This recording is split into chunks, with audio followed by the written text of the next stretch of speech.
आज के इस अति महत्वपूर्ण कार्यक्रम में मेरे साथ मंच पर उपस्थित गुजरात राज्य के लोकप्रिय मुख्यमंत्री श्रीमान भूपेंद्र भाई पटेल, गुजरात विधानसभा के अध्यक्ष और बनास डेयरी के चेयरमैन श्रीमान शंकर भाई चौधरी, मोदी जी की मंत्रिपरिषद में मेरे साथी श्रीमान मुरलीधर मोहोल जी, गुजरात के सहकारिता मंत्री श्री जगदीश भाई पंचाल, राष्ट्रीय सहकारी संघ के अध्यक्ष जिनके तत्वाधान में ये कार्यक्रम हो रहा है ऐसे श्री दिलीप भाई सांघानी, नाफेड़ के अध्यक्ष श्री जेठाभाई भरवाड़, सहकारिता सचिव श्रीमान आशीष भूटानी, क्रिप्को के अध्यक्ष श्री चंद्रपाल सिंह जी,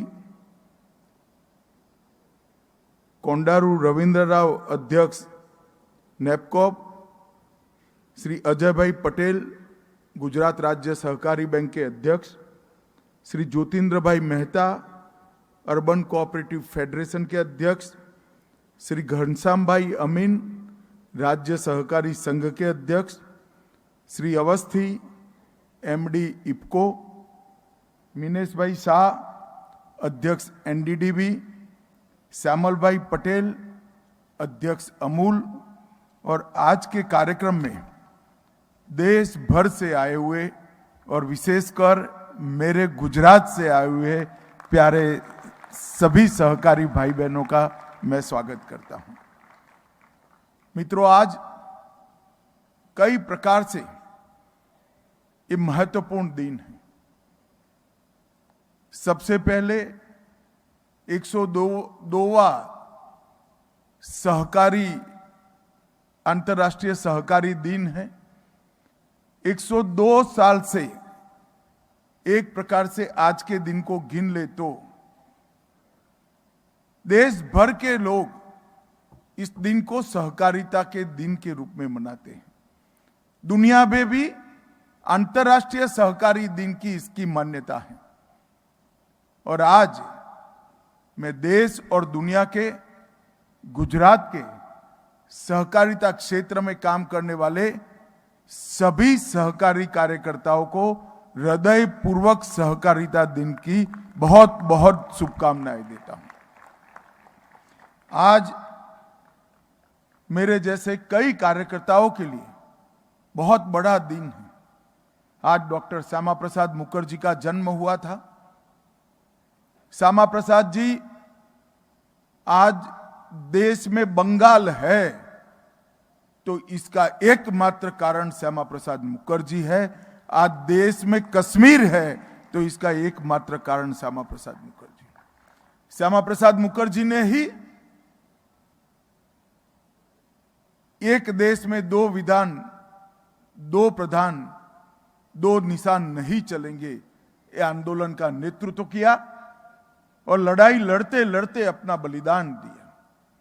और आज देखिए, सालों पहले इस महापुरुष ने जिसको देश और दुनिया के सामने रखा था, नरेंद्र भाई के नेतृत्व में कश्मीर से दो विधान, दो प्रधान और दो निशान समाप्त हो गए हैं और तिरंगा बड़े शान से कश्मीर में लहरा रहा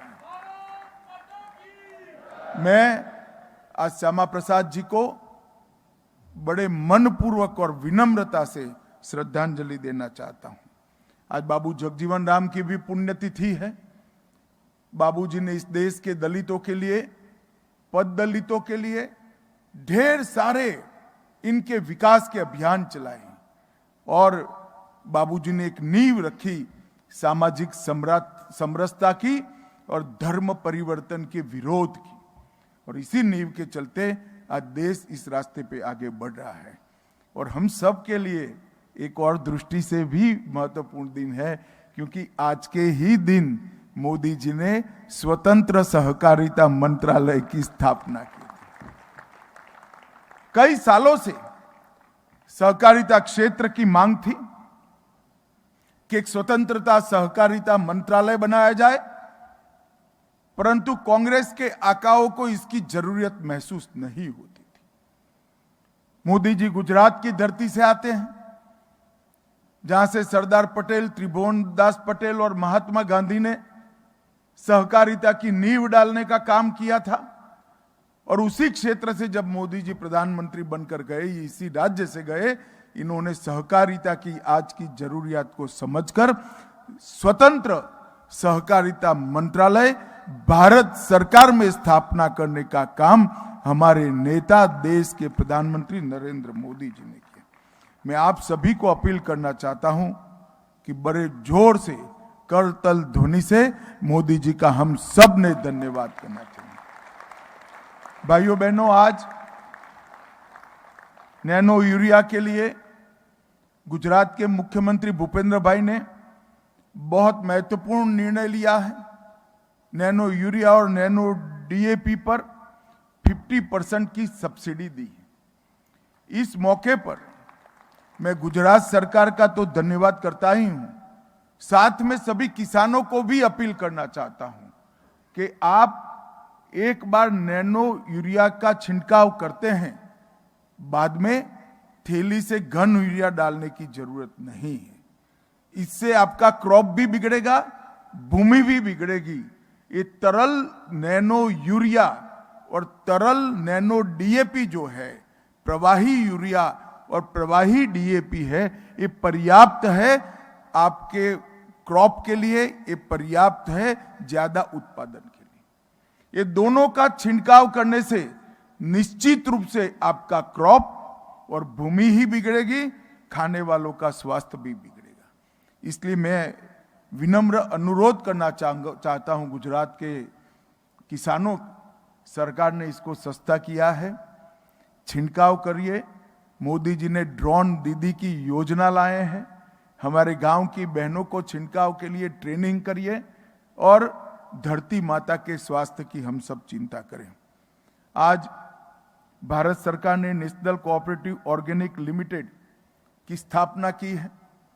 जैविक उत्पादों को, ऑर्गेनिक फूड को बढ़ावा देने के लिए और ऑर्गेनिक फूड का उत्पादन करने वाले किसानों को उचित मूल्य मिल जाए, मुनाफा मिल जाए, इसके लिए आज एनसीओएल के द्वारा भारत ऑर्गेनिक आटा का लोकार्पण हुआ है। मैं अपील करना चाहता हूं, अब 2 ब्रांड हमारे पास है, एक भारत ऑर्गेनिक जो एनसीओएल का है और दूसरा अमूल। ये दोनों विश्वसनीय ब्रांड है। मैं देश भर के लोगों को अपील करना चाहता हूं, आप विश्वास कर ये दोनों ब्रांड खरीदें। ये 100% ऑर्गेनिक है। इसका निर्णय और इसकी पूरी व्यवस्था भारत सरकार ने सुपेरे की है। विश्व की सबसे आधुनिक तकनीक से आपको मिलने वाला ऑर्गेनिक फूड ऑर्गेनिक है या नहीं है, इसकी जांच करके ही इस पर भारत ब्रांड और अमूल ब्रांड का ठप्पा लगता है। विश्वास के साथ इसको खरीदिए और अपने परिवार का, अपने बच्चों का आप स्वास्थ्य का ध्यान रखिए। अमूल ने भी आज दिल्ली में ऑर्गेनिक प्रोडक्ट की शॉप का उद्घाटन किया है। भाई और बहनों, हमारे देश में सहकारिता कोई ये नया विचार नहीं, 125 साल पुराने इस विचार को हमारे पुरखों ने अपनाया था। सरदार पटेल और महात्मा गांधी जैसे, गाडगिल जी जैसे, वैकुंठ भाई मेहता जैसे, त्रिभुवनदास पटेल जैसे कई मनुष्यों ने इसकी शुरुआत की।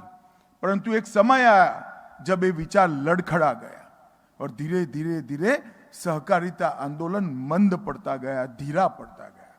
मोदी जी ने सहकारिता की रिलेवेंसी को, आज भी सहकारिता कितना महत्वपूर्ण है इसको पहचानते हुए नए सहकारिता मंत्रालय की स्थापना की है। आज हम एक मकाम पर खड़े हैं। 125 साल पुराना सहकारिता आंदोलन आज देश के कई क्षेत्रों में महत्वपूर्ण योगदान रहा है। कृषि ऋण के वितरण में 20%, फर्टिलाइजर के वितरण में, 35%, उत्पादन में 21%, चीनी में 31% उत्पादन, गेहूं की खरीदी में 13% और धान की खरीदी में 20%। एक महत्वपूर्ण योगदान ग्रामीण अर्थव्यवस्था और एग्रीकल्चर अर्थव्यवस्था में कोऑपरेटिव सेक्टर दे रहा है। नाफेड, इफको, अमूल, क्रिप्को, कई सारी हमारी सहकारी संस्थाएं विश्व भर में प्रसिद्ध हुई हैं, मगर इससे संतोष नहीं लेना है। समय आ गया है कि ये 5 साल में हम ऐसी मजबूत नींव डालें कि अगले 125 साल तक सहकारिता हर घर और हर गांव में पहुंचे। ये हमने करना है। सरकार ने अपना काम कर लिया है और कई सारी नई योजनाएं सरकार लेकर आई है। आज मैं 2 चीजों का जरूर जिक्र करना चाहता हूं। सहकारिता के माध्यम से भारत सरकार ने इथेनॉल को और मक्के का उत्पादन करने वाले किसानों की समृद्धि बढ़े, इसके लिए ढेर सारे कदम उठाए। मक्के के किसानों का बड़ा कंप्लेन था कि मक्के के उचित दाम नहीं मिलते हैं। अब हमने व्यवस्था कर दी है कि मक्के की खरीद हमारे दोनों कोऑपरेटिव के माध्यम से ऑनलाइन कर दी जाएगी। आपको जितना मक्का उत्पाद करना है इतना करिए, वो एमएसपी पर खरीदा जाएगा और इससे इथेनॉल बनाया जाएगा। किसान की तो समृद्धि बढ़ेगी ही, परंतु साथ में पेट्रोल की आयात कम कर हम देश के खजाने को भी विदेशी मुद्राओं से समृद्ध करने का एक पुण्य कार्य करेंगे। इसी तरह से दलहन में भी 4 दलहन अब जितनी भी करनी है इतनी करिए। नाफेड और हमारा कंज्यूमर कोऑपरेटिव है, ये दोनों के माध्यम से आपका दलहन 100% एमएसपी पर खरीदने का हमने काम किया है और मैं मानता हूं इसका जितना हो सके उतना प्रचार हमने करना चाहिए। भाइयों और बहनों, आज एक थोड़ा हल्का सा जिक्र कोऑपरेशन एमॉन्ग्स कोऑपरेटिव, सहकारिता सहकारी संस्थाओं के बीच में, इसका जिक्र किया है। मैं आज आपके माध्यम से देश भर के सहकारिता क्षेत्र के कार्यकर्ताओं को अपील करना चाहता हूं। सहकारिता क्षेत्र का पूरा आर्थिक व्यवहार सहकारिता क्षेत्र में हो, ये अगर हम कर लेते हैं तो हमें सहकारिता क्षेत्र से बाहर एक भी पैसा लाने की जरूरत नहीं पड़ेगी। ये मैं आपको विश्वास के साथ। गुजरात में बनासकांठा और पंचमहाल में इसके पायलट प्रोजेक्ट करे हैं। मैं आपको बताना चाहता हूं, सिर्फ ये 2 जिलों के अंदर 785 करोड़ रुपए की डिपॉजिट हम बढ़ाने में सफल हुए, सिर्फ 2 जिले के अंदर।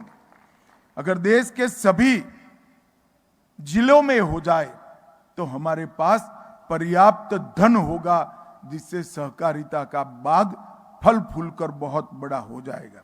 और 0% इंटरेस्ट पर 23,000 से ज्यादा केसीसी कार्डों का वितरण हुआ है।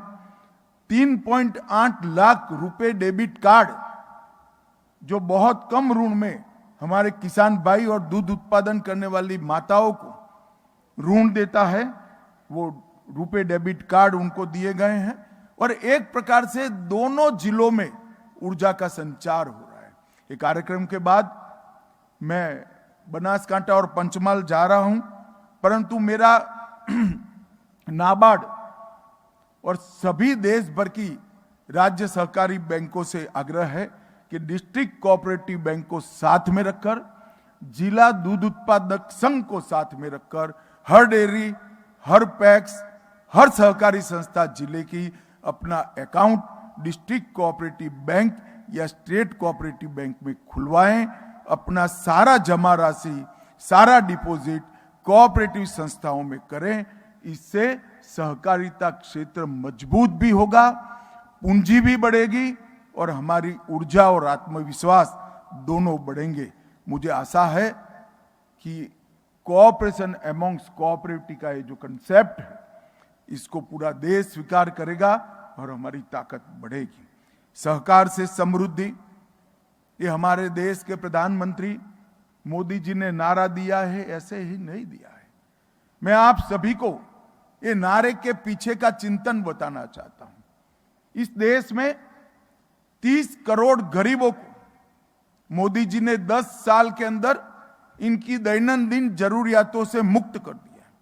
इसको घर दे दिया, घर में बिजली दे दी, शौचालय दे दिया, पीने का पानी दे दिया, 5 किलो खाने का अनाज मुफ्त दे दिया और गैस का सिलेंडर भी दे दिया। ये 30 करोड़ लोग ऐसे हैं जिनका पूरा जीवन ये बेसिक सुविधाओं को प्राप्त करने में पूरी पीढ़ियां चली जाती थी। ये सारा काम 10 साल के अंदर मोदी जी ने पूरा कर दिया है। अब उनके पास लक्ष्य नहीं है, मगर उनके पास लक्ष्य है।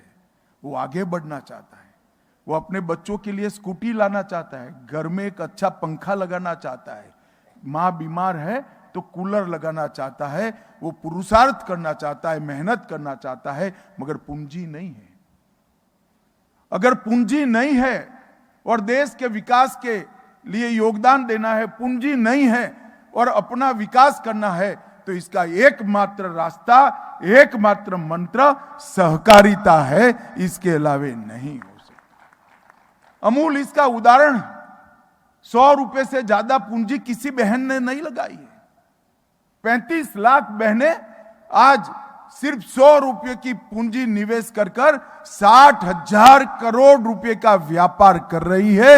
ये इसका सबसे बड़ा उदाहरण है।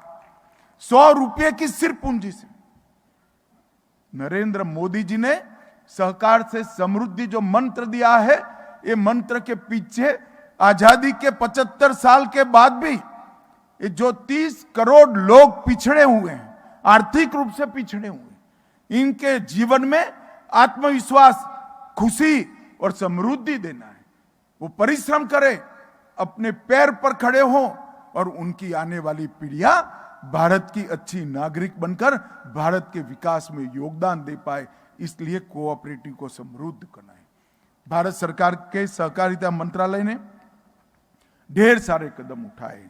सबसे पहले हमने एक डेटाबेस तैयार किया है, कौन से राज्य में कितनी कोऑपरेटिव है, कौन से जिले में कितनी, कौन सी तहसील में कितनी है और कौन से गांव कोऑपरेटिव एक्टिविटी के बगैर के हैं। आज मेरे टेबल पर बैठकर दिल्ली में मैं एक गांव, इसमें डेयरी है या नहीं है, पैक्स है या नहीं है, ये उपलब्ध है। ये सारा डेटा डिस्ट्रिक्ट कोऑपरेटिव रजिस्ट्रारों के पास भी उपलब्ध है और हमने अभियान चला है 2 लाख पैक्स और डेयरी बनाने का। मैं आज देश भर के जिला रजिस्ट्रार, जिला कोऑपरेटिव बैंकों के अध्यक्ष और दूध संघों के अध्यक्ष को अपील करना चाहता हूं, आप डेटाबेस का उपयोग करिए और जहां खाली जगह है वहां नई सहकारी संस्था स्थापने की शुरुआत करिए, तब जाकर हमारा काम आगे बढ़ेगा। देश का कोई राज्य ऐसा ना हो, कोई जिला ऐसा ना हो जहां वायबल डिस्ट्रिक्ट कोऑपरेटिव बैंक और वायबल जिला दूध उत्पादक संघ न हो। ये करेंगे तभी हम आगे बढ़ा पाएंगे, इसके बेस को विस्तृत कर पाएंगे और समृद्धि हर गरीब के घर पर, हर ग्रामीण के घर में पहुंचाने का हम काम कर पाएंगे। इसलिए हमने सहकारिता से युक्त पंचायत की कल्पना करी। इस देश में आज भी 2 लाख पंचायतें ऐसी हैं जहां एक भी कोऑपरेटिव संस्था नहीं है। हमने लक्ष्य रखा है अगले 5 साल में ये 2 लाख पंचायतों में मल्टीपर्पज पैक्स बनाने का काम हम सब साथ में मिलकर करेंगे। यहां डिस्ट्रिक्ट कोऑपरेटिव बैंक के चेयरमैन को भी मैं देखता हूं, भैया इलेक्शन का विचार मत करना कि नए गांवों में पैक्स बनेंगे तो आपको चुनेंगे या नहीं चुनेंगे, आपके भाग्य में नहीं है तो इतने पैक्स भी आपको हरा सकते हैं। हमने कोऑपरेटिव मूवमेंट की सोचनी चाहिए। अगर आप कोऑपरेटिव मूवमेंट को मजबूत करोगे तो सारे कोऑपरेटिव मूवमेंट के साथ जुड़े हुए किसान आपको बार बार चुनकर लाएंगे और फिर से एक बार सेवा करने का मौका देंगे। हम इसमें अवरोध न बने, हम इसको आगे बढ़ाने का काम करें। भाइयों और बहनों, इसके साथ साथ पैक्स क्यों वीक पैक्स बन जाते हैं, इसका भी हमने संशोधन किया, क्योंकि ऋण देने में, कृषि ऋण देने में कोई ज्यादा मुनाफा बचा नहीं है, होना भी नहीं चाहिए। किसानों को सस्ते दर से ऋण मिलना ही चाहिए।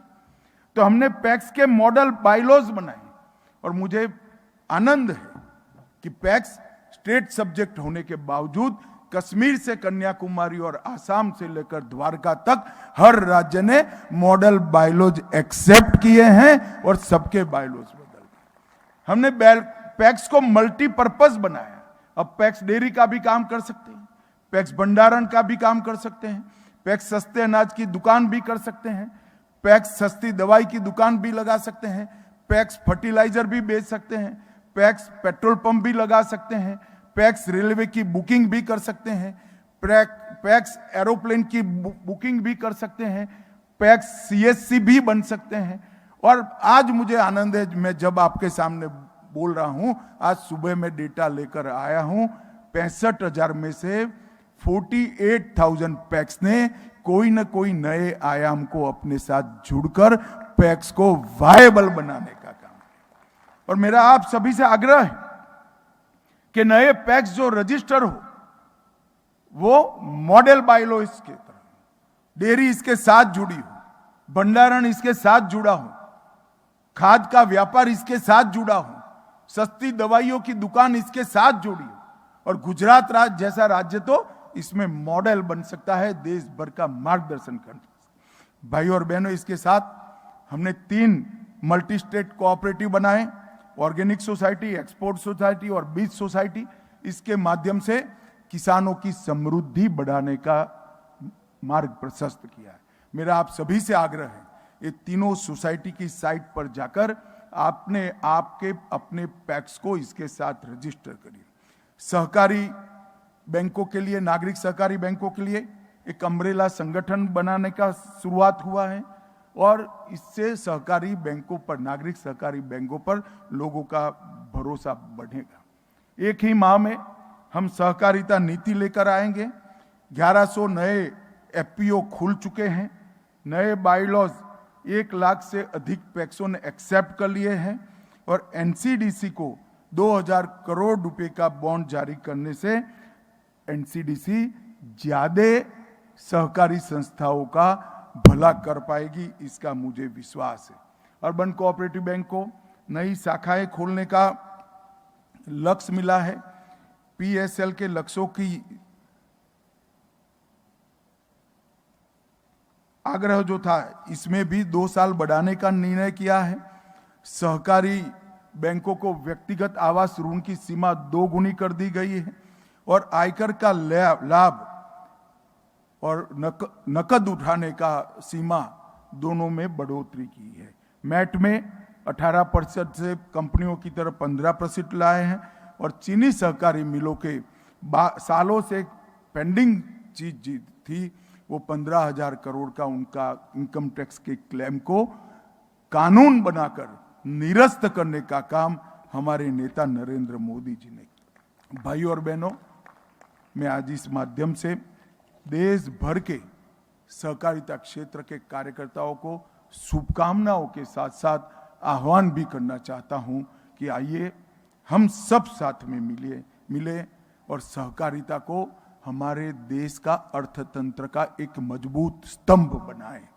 न केवल स्तंभ बनाएं, 30 करोड़ गरीब लोगों के जीवन में, करोड़ों ग्रामीण लोगों के जीवन में सुविधा, समृद्धि और आत्मविश्वास को जगाने का काम करें, उनके जीवन को सुचारू रूप से आगे बढ़ाने का हम प्लेटफॉर्म दें।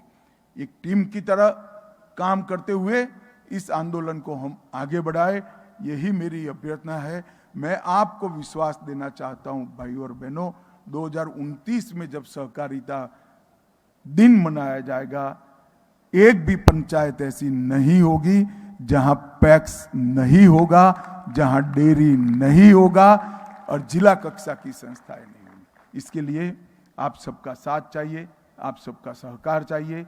मुझे भरोसा है ये मिलेगा। हमने मोदी जी के स्वप्न को साकार करना है और गरीबों की सेवा के लिए आगे का सहकारिता का एक शतक हमें आगे ले जाना है। आप सबका मैं हृदय से धन्यवाद करना चाहता हूं। आज सहकारिता दिन भी है, सहकारिता मंत्रालय की स्थापना का भी दिन है और मेरे जैसे लोगों के लिए बहुत महत्वपूर्ण है। आज श्यामा प्रसाद मुखर्जी का जन्मदिन है।